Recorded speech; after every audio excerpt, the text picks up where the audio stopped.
来，你看。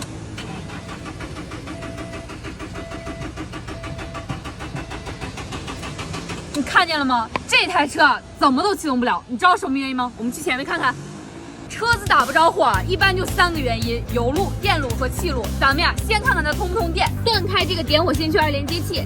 好，在这个点火线圈上面啊有一颗螺丝，咱们先把这个螺丝给它拧松。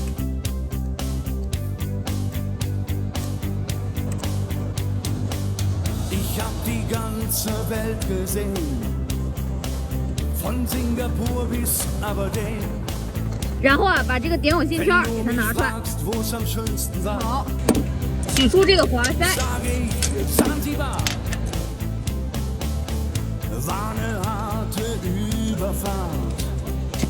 咱们呀，把这个活塞插到点火线圈里，然后啊，连上连接器。好，帮我打下火。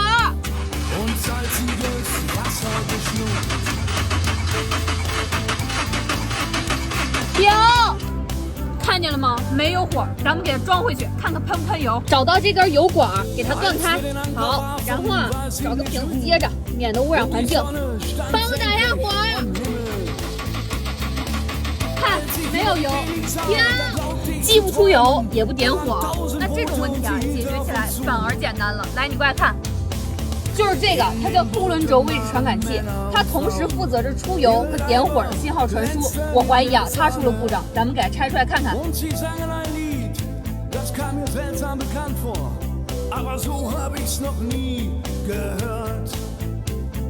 接下来啊，就能把它给拿下来了。好，好，问题的原因找到了。来，你过来看。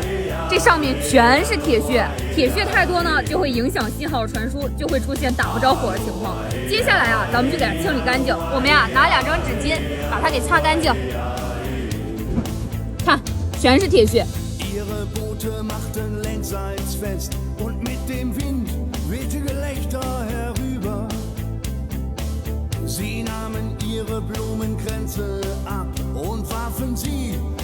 好，现在啊就已经清理干净了。接下来咱们给它安装回去。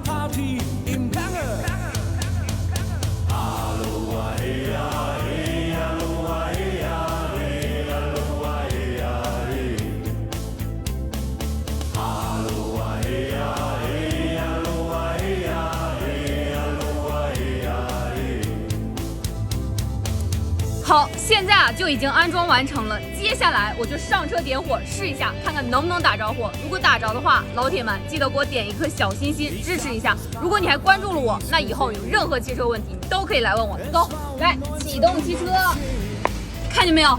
一次成功，再试一次。看，又着了。我们去前面看看。